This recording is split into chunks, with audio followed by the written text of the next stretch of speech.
Hi Darren, this is golf instructor Steve Bishop, and I'm going to go ahead and do your analysis. First of all, as I tell all of my students at first, I definitely recommend that if you haven't already had your equipment checked, you should do so at this time. Get basically the 6 main L's down, which are loft of the club, lie angle of the club, the length of the club, the loading of the shaft, which is basically the flex, the lightness of the club to make sure that it's not too heavy or too light, and then of course the looks of the club, because aesthetics are often important to us when we're standing over the golf ball. So make sure that you go and get your equipment checked. Obviously I can't do that too well over on video, but I definitely recommend that you do that as soon as possible. The next step is the setup, and to take a look at your setup here, it looks like you're leaning a little bit forward and you have a little bit more weight on that front foot, because if we draw a couple of lines outside of your shoulders, we see that your right shoulder is inside of your right foot, but your left shoulder is outside of your left foot. So you have inside of your right foot, outside of your left foot.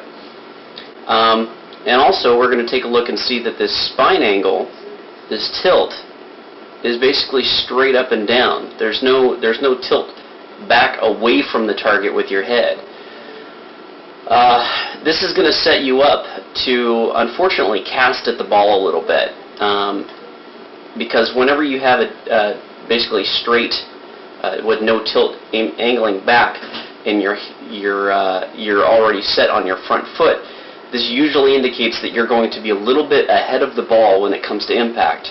And the only way to make that club face strike the golf ball with you leaning forward is to extend the club out a little bit sooner in your swing, and it doesn't allow for you to maintain the lag all the way into the swing.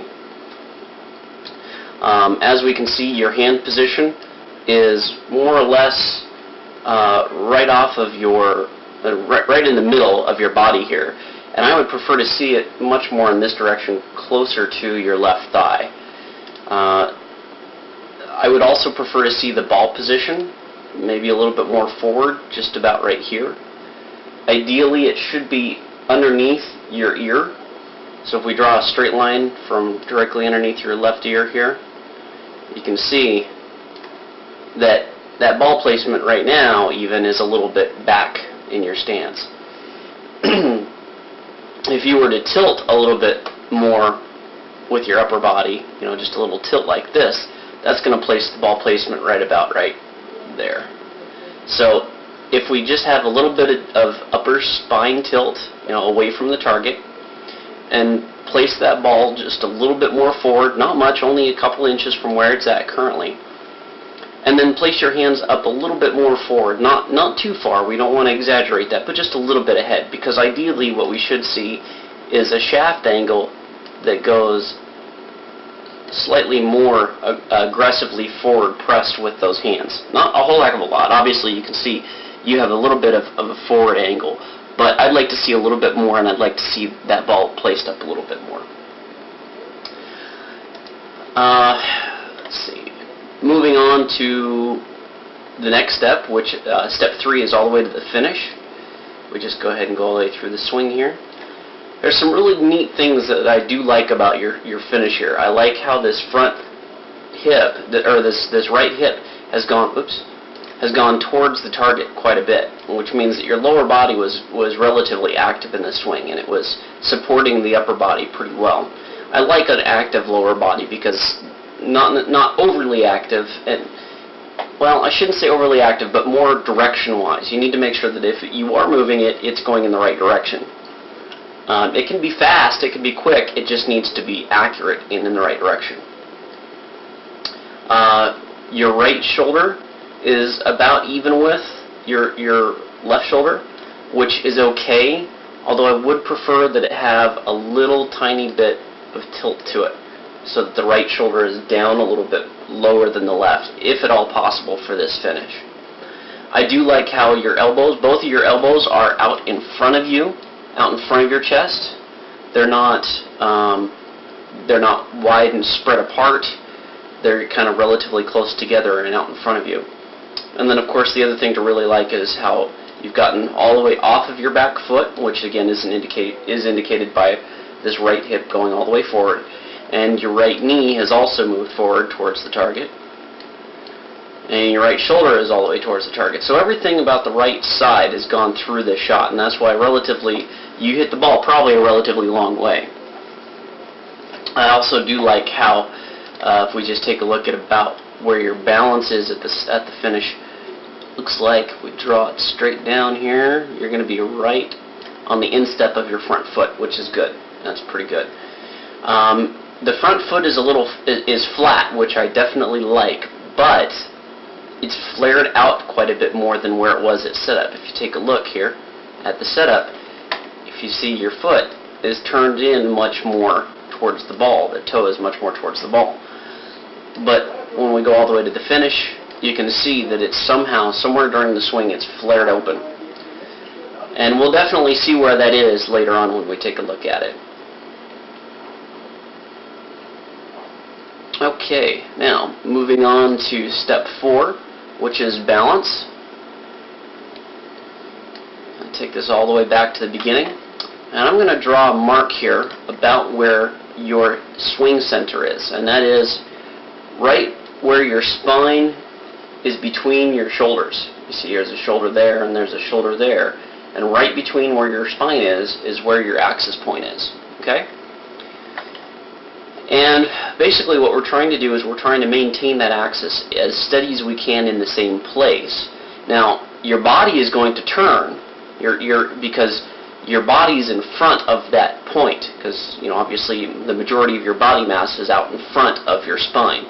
So as you take it back, your weight will shift to your back foot simply because there's more mass in front of your spine, and that's going to place you on your right foot. Now, what I do see here is that on your swing, if we take a look here, it's relatively good. It hasn't really moved hardly at all, but this lower body action is rather disturbing because your hip, instead of having this left hip rotating around the right and kind of moving out this direction, instead it's tried to slide backwards. You see, this hip is trying to slide off in this direction back away. So there's a gigantic amount of hip displacement here. This hip is moving a lot in the backswing. If we take it all the way back to the beginning, you see that there's a lot of space moving that's here. And as you go back, you're going to slide your back hip into that line. You see that? And that's what's a little disturbing, because your lower body is not responding properly to the rotation that we want. And as a result, because your hips have moved in this direction and you've kept your axis where it's supposed to be, unfortunately now you have created almost a reverse spine tilt. You see, you're starting to lean back towards the target. Now that lean back is a typical reverse pivot. The other thing that's resulting because of that hip is what we were talking about on the finish, where we can see that front foot is starting to basically roll to the inside. And generally what I would say is you probably feel a lot of pressure on the outside of that back foot when you take the club back. There's going to be a lot of pressure there. And we'll talk about that in just a moment. But in general, your swing balance, let me just go back here, your swing center is there. It was about there at setup. And as we move forward, oops, let me clear those out. So there it is now. There it was at setup. Okay. As we move to impact, there's going to be a lean forward. Come on now. Just a little bit of a lean forward over the ball. And if we draw a straight line down, we can see that you are pretty well in front of that ball now. And this being out in front of it is causing you to cast the club a little bit early, so that now you're having to basically reduce this angle that you had between the left arm and the shaft. Right? You have to basically, as you know, it's called casting. Whereas look at the angle here at the top of your backswing. You see how much, I mean, you're going to eventually have to release that lag. But for you, you haven't even gotten your hands out in front of it before you're already starting to make that move.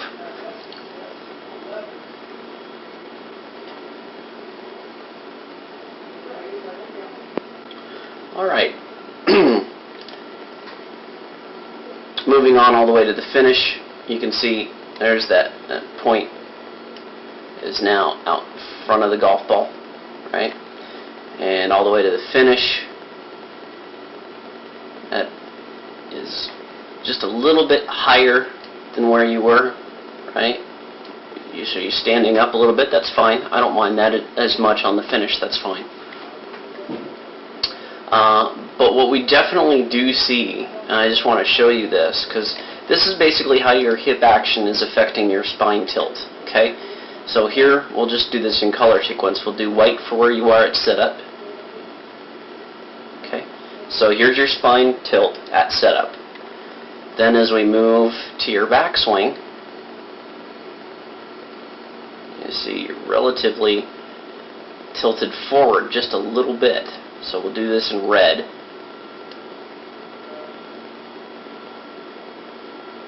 And there. Okay, just a little bit, not much, but a little bit. Okay? Then, as you swing forward, now, come on now, there we go. So this is just past impact. Now look at this. Right? You've made a lot of tilt there. And then finally on the finish, you get back to straight up and down. Now, having this amount of angle, that blue line here that goes down this way, is good, because at impact you want to be angled back there like that. However, your hip action is a little destabilizing. Okay, if it's perfect and you got it exactly right, you're going to be okay. Because it is supporting that upper body sufficiently, at least for this golf swing. But because those hips are making so much of a change in your tilt, you see you're straight up and down here, and then you're kind of going a little reverse in the backswing, and then you're angling back to go through impact, and then finally on the finish you're back straight up. Okay, all of that angling is putting a lot of pressure on your lower back, and all that manipulation is going to eventually affect your axis on some days. In this particular day it was okay, but I imagine you probably have some issues with that as you keep swinging. Moving on to step 5, which is step 5 is relaxation. What we're going to just try to look for is any particular point in time where you might be having some form of tension throughout any part of your body, but more specifically in the arms is where I generally pay attention to. At setup, it looks like you're pretty good here. As you take the club away, though, and this is not uncommon, just a little form of tension here, because now this angle has been increased a little bit as you're taking the club back. This isn't the same angle that you had when you were set up, so it's not an all-together move. There's a little early wrist hinge, which is some form of tension. Usually it's an active tension, to force tension, to make something happen, which is what you're basically doing here. You're forcing the club to basically angle itself early with a small early wrist cock. It's not that bad. I'm not saying you need to just go out and start working on this, but it's definitely there, and I think you're as a result, it looks like you're basically trying to keep your left arm as perfectly straight as possible and force that wrist hinge. Just real quickly, just want to point out something here, just because I noticed it. The shaft is flexing here at the top of the swing, which is really good. So to me, and this is just about the right amount of flex that you have here. It's not too much, it's not too little, it's just about right. So I think you're going to be fine with that shaft flex, at least. That's one thing we can at least see here. Now as we move forward, let's go back here up to the top. You can see that's really stiff and rigid there, and we're creating a ton of angle that is apparently forced. It doesn't look like this is just a reaction. It's not like the club is just starting to take over. It looks like you're forcing that angle to happen. And that's fine. You can force the angle to happen, but you have to let it go at some point, and preferably it has to be let go of before impact. If you maintain that tension, anytime in the forward swing, early in the forward swing tends to cause casting. Late in the forward swing tends to cause some sort of pull across the body with your arms, which generally develops a cut. For you, you have an early casting motion. And again, that's mostly because your body is already leaning out in front of, see, we're already starting to lose that angle that you had. Your body is leaning out in front of the ball, so you're having to throw the club head at the ball, basically. It's not too bad. I mean, this is a pretty good angle to be taking the club head at the ball. It's steep enough. I would just prefer to have those hands trying to get a little bit more ahead of the golf ball before impact. As you get to your release, it looks like I said on the finish, it looks like you have a fairly good release. It doesn't look like there's any tension here. I know the frame is a little skewed here, but that's your arm, and then that's the club. And that near perfectly inline condition all the way to this point generally means that there's no tension. You're not forcing the club around. You're not forcing any sort of flip or any sort of pulling motion across your body with this. So I think your release is pretty good. And as we move on, let's clear those lines again. As we move on to the finish, again, it looks like you can see the stretch in this arm from being pulled around. The club is now starting to pull you around. And that's really the difference between your forward swing and your backswing. You see how the club is pulling you around a little bit more here, as opposed to in the backswing, you are trying to basically lift that club up to your backswing. You're trying to hinge it with your wrist there. You can really see it there. And there's your hands, there's the club. So you're really forcing the wrist action there very early in your swing, which creates a great amount of angle at the top, but then you maintain that tension through the beginning stages of the downswing until you get to impact, where you finally release it, and that probably feels pretty strong for you. I imagine you probably hit a bit of a draw. Sometimes it might even turn into a hook, just depends upon your grip that day. I don't see anything about your grip other than maybe just a little tad strong with the left and a little weak with the right, which is not uncommon. I see that all the time. You might want to go ahead and neutralize that by going through like my neutral grip drills, where you just basically want to clap your hands out in front of you, but I'll show you that here in just a moment. So that concludes your analysis of your golf swing for the 5-step plan. And now we're off to outside, where I'm going to go ahead and demonstrate some of what I'm talking about.